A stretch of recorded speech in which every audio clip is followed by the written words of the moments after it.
পাবনার ঈশ্বরদী পাকশীর বাঘ ইলে জামায়াতের আলোচনা সভা ও গাছের চারা বিতরণ করা হয়েছে। চিফ রিপোর্টার মোহাম্মদ জাহাঙ্গীর হোসেনের তথ্যচিত্রে বিস্তারিত। সাথে আছে আমি রাজিয়া সুলতান। আপনারা দেখছেন i1 টিভি। পাবনা জেলার ঈশ্বরদীতে জামায়াতে ইসলামের উদ্যোগে আলোচনা সভা ও গাছের চারা বিতরণ কর্মসূচি অনুষ্ঠিত হয়েছে। শুক্রবার 17 অক্টোবর সন্ধ্যায় উপজেলার পাকশীর বাঘইল স্কুল অ্যান্ড কলেজ মাঠে এ কর্মসূচি অনুষ্ঠিত হয়। পাকশী ইউনিয়ন 9 নং ওয়ার্ড জামায়াতে আয়োজন করে। অনুষ্ঠানে প্রধান অতিথি হিসেবে উপস্থিত ছিলেন ডক্টর নুরুজ্জামান প্রামাণিক।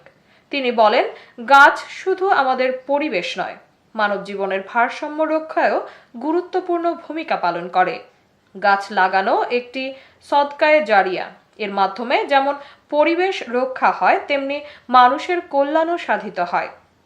বর্তমান বৈশ্বিক উষ্ণতা ও জলবায়ু পরিবর্তনের প্রেক্ষাপটে বেশি বেশি গাছ লাগানো আমাদের নৈতিক ও ধর্মীয় দায়িত্ব।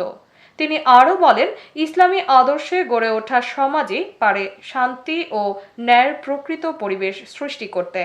অনুষ্ঠানে বিশেষ অতিথি হিসেবে উপস্থিত ছিলেন মাসুদ রানা মাসুম, ইবনুল কায়সার রাজ, হাফেজ সানোয়ার হোসেন শাহিন। অনুষ্ঠানে সভাপতিত্ব করেন পাকশী ইউনিয়ন 9 নং ওয়ার্ড জামায়াতের সভাপতি জয়নুল আবেদিন পিন্টু। আলোচনা সভা শেষে উপস্থিত প্রায় 7 শতাধিক কর্মী সমর্থকদের মাঝে বিভিন্ন প্রজাতির গাছের চারা বিতরণ করা হয়। বক্তারা বলেন, গাছ লাগানোর মাধ্যমে শুধু পরিবেশ নয়, আগামী প্রজন্মের জন্য একটি সুন্দর ভবিষ্যৎ নির্মাণ সম্ভব। এতক্ষণ সঙ্গে থাকার জন্য ধন্যবাদ। i1 টিভির নিয়মিত আপডেট পেতে ভিজিট করুন আমাদের ওয়েবসাইট, ফেসবুক, ইনস্টাগ্রাম ও ইউটিউব চ্যানেলে।